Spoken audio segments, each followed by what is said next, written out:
ব্যবসায়ী কারা, তারপরে হচ্ছে ম্যানুফ্যাকচার কারা, কমার্শিয়াল ইম্পোর্টার কারা, এবং যোগানদার আসলে কে।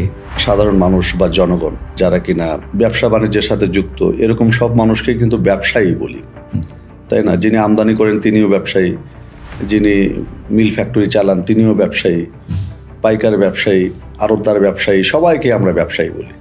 এটা সাধারণ মানুষের ভাষা। বাট ভ্যাট আইনের ভাষায় ব্যবসায়ী সংজ্ঞা বলা হচ্ছে, ব্যবসায়ী হচ্ছেন সেই ব্যক্তি যিনি তার আমদানিকৃত, অর্জিত, সংগৃহীত বা অন্য যে কোনো উপায়ে তার প্রাপ্ত যে পণ্য, সেটিকে তিনি আকার, আকৃতি, প্রকৃতি পরিবর্তন না করে অন্যের কাছে হস্তান্তর বা সরবরাহ করেন, তিনি হলেন ব্যবসায়ী।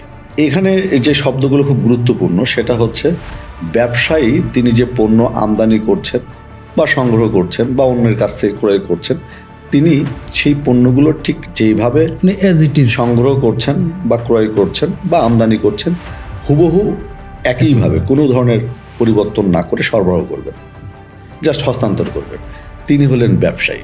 তো ব্যবসায়ীর সংজ্ঞার সঙ্গে উৎপাদনকারীর সংজ্ঞার তফাৎটা হচ্ছে, উৎপাদনকারী কী করে? উৎপাদনকারী তিনি এক বা একাধিক কাঁচামাল বা আইনের ভাষায় উপকরণ, সেগুলোর সংমিশ্রণে নতুন কোনো পণ্য তৈরি করেন। হ্যাঁ, তো তার মানে তার মধ্যে এক ধরনের কি, এটাকে এক ধরনের প্রোডাক্টিভিটি বা উৎপাদনশীলতা আছে, তিনি নতুন কিছু সৃষ্টি করছেন, এটা হচ্ছে উৎপাদন বা এই উৎপাদন যিনি করেন তিনি উৎপাদনকারী।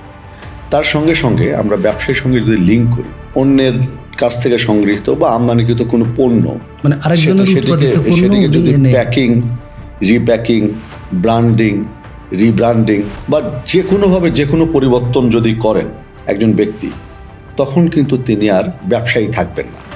যোগানদার কি, যে তার রোলটা কি আসলে ব্যবসায়ী, তিনি এক অর্থে মধ্যস্বত্বভোগী। একদম পিওর সেন্সে যদি আমরা দেখি, তিনি পণ্য সংগ্রহ করতে পারেন ব্যবসায়ীর কাছ থেকে, আমদানিকারকের কাছ থেকে, উৎপাদকের কাছ থেকে, বাট তিনি কখন পণ্য সংগ্রহ করেন? যখন তার কাছে ওয়ার্ক অর্ডার থাকে বা অর্ডার থাকে।